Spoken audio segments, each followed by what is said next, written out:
Now, if you've been considering getting a smart robot in 2025, well, I have a new product from Roborock that you'll want to check out. This is the Saros 10, and it's a robotic mop, vac, and it sweeps too, that is packed with tech and does an amazing job when it comes to cleaning the floors, hardwood, tile, carpet, and it's smart too. So let's get right to it. Now, the Saros 10 is one of the newest robots that we saw at CES 2025, and we're excited to have it here and share it with you. This robot is packed with features. It's super powerful and it's also super smart. And I have to say, it's also super convenient because it basically satisfies many of the challenges that we have as pet owners. So we have multiple Pomeranians, they're long-haired dogs, and they do shed at times. And this robot has, first of all, 22,000 PAs of suction power, which means it's going to be able to pick up stuff in the cracks and the grooves. If you have hardwood floors, if you have tile floors, if you have carpet, you have nothing to worry. It also has that dual anti-tangle brush. And that's the thing that we're really excited about as well because, hey, we have dogs and then cleaning out those rollers and getting dog hair cut in can be a chore. It also has this flexi arm side brush that comes out that gets really close to our baseboards. Really important because some robots do a really nice job of cleaning the center, but when it comes to the sides, there could be stuff left. Nothing to worry about this. And then this is a robot that is actually super short, thin, 3.14 inches tall, which means that if you needed to get under your bed, and we have one of those larger beds that the baseboards or the sides of the board or of the bed actually go down really low, and some of our other robots can never get underneath it. This will not have a problem with it because also the sensor itself, that little navigation sensor you see in many robots, it kind of retracts itself to make sure that it can get underneath those areas. I kind of love that. It also has a wide angle vision LiDAR tech that basically is going to be able to see better, right? It's going to also identify things much more smartly. It has the ability to rise itself also. So it will rise itself if it needs to in order to get out over some obstacles. We don't have a lot of those, but hey, it's cool that it does. And probably the only obstacle we have is that separation. You know, when you go from one type of flooring to another type of flooring, or when you're joining rooms where you have that little piece of wood, that's probably the highest height that we have.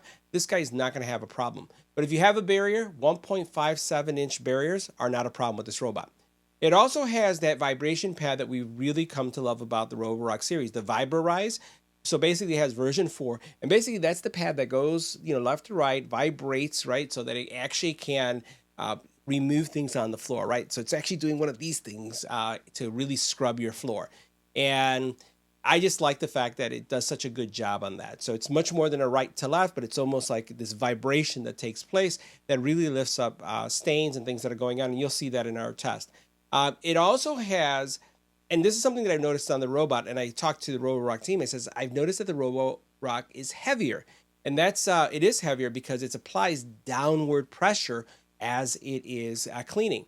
Now, in addition to the downward pressure, it does have 176 Fahrenheit mop washing, which means you're going to have clean mop pads, floors are not going to smell, you don't really have to worry about also changing the mop pad that often, and I really, really like that. Oh, the other thing I just wanted to mention, this robot is quiet. It is super quiet. It is like ninja quiet, and I like that too. I really like the new design language that Roborock is implementing on all of their robots, and love, again, how sleek this looks and how you don't really see anything. It's a very clean design. As soon as you open this up here, what you're going to find here is you have your dirty water container, and you can see that I have dirty water. And we'll go ahead and open this up so we can take a look. And the robot does do a really good job of I would say, cleaning the floor. One thing I will say is that I always recommend for when you have a robot like this or any kind of devices, make sure you clean out the water because it starts to stink really, really fast. Now over here we have the clean water tank, and the clean water tank again is very compact.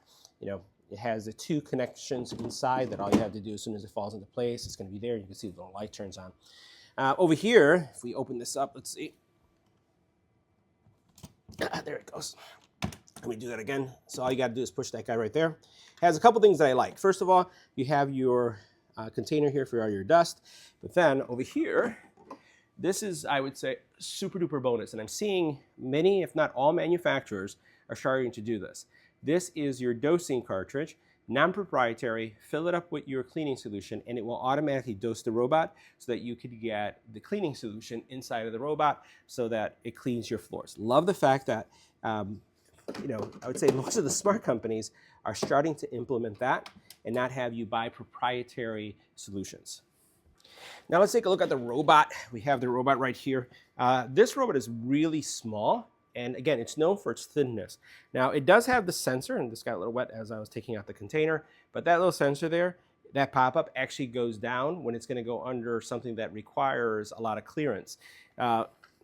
Again, standard buttons, and this cover comes off so you can see like your Wi-Fi code and all that stuff. But we'll flip this over so you can see what's going on here. So on the bottom here, you do have the vibration pad. You have a tangle-free mop, or actually roller here. So you can see those right here. We have 4 palms, so it's really important that we don't have any tangled hair. It's a pain in the butt to kind of clean this out if you get a lot of dog hair here. You have your whiskers right here. Notice how it tucks away. I like the way that it's kind of like hidden here. All right, so it's right here on the side. You do have this edge cleaner that comes out as well. And you have your wheels right here are also rubberized. So this is really, really nice. I'm gonna go ahead and send it back to the dock and it should do its thing. Continue returning to dock. So it's gonna go ahead and rotate and go into the dock. In the dock, you'll notice that you have this brush right here that's going to clean your pad, that vibration pad. This is really good because what I like about this type of solution is that it really keeps your pads looking new. Like I've had Roborock products for years now, and the pads are so durable, like the actual vibration mop pads, because of the cleaning solution that you see right here. So it comes in here, it's going to scrub it down, and it's going to wash it off. This is going to empty itself. It's going to go into the dirty thing, the dirty actual container, and it's going to air dry your pad. If you didn't do that, you'd be in trouble because a smelly pad is going to give you smelly floors. I always say this. So love the fact that it's clean, it's odor-free, and it does a real nice job of cleaning your pad. All right, so we set up somewhat of an obstacle course here for the Roborock, and you'll notice that I have shoes, I have 3D printed poop, I also then have also a cable. And a couple things I just want to highlight as the robot is running. You'll notice how close it's going to the corner, so the edge right there. So it's really doing a nice job of taking that edge. Now, this is the most trafficked part of our home. We basically do the entryway. This tiled entryway is like where everybody comes in. And we actually have this zoned as a very frequently cleaned zone. Now, I've been using this robot now for about a month, just having it work in this area as well as our hardwood floors. So our floors are a mixture of hardwood and tile, as you can see. And the cool thing is about that, the app is going to identify, if it's tile or hardwood floor.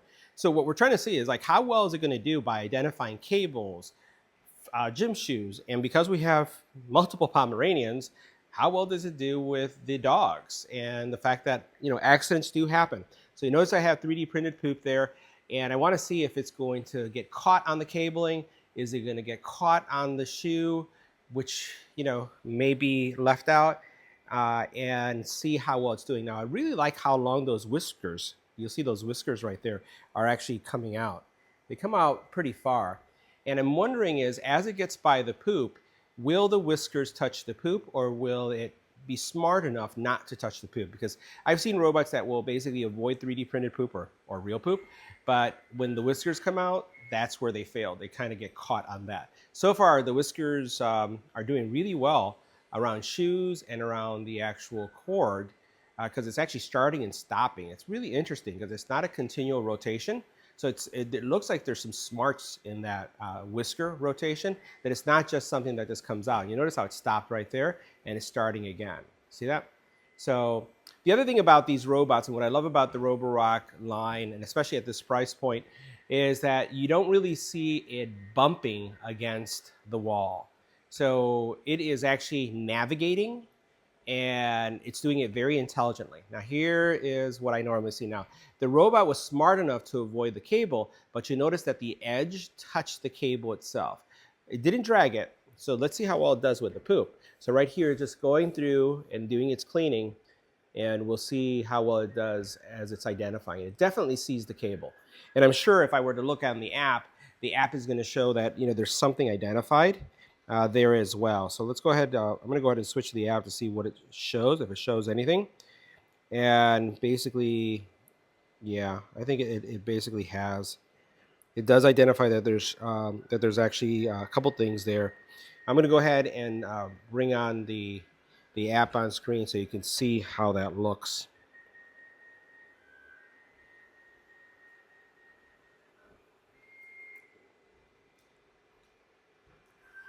Now the robot has identified a couple things, and you can see it here on the screen. So it's identified that there's a cable there.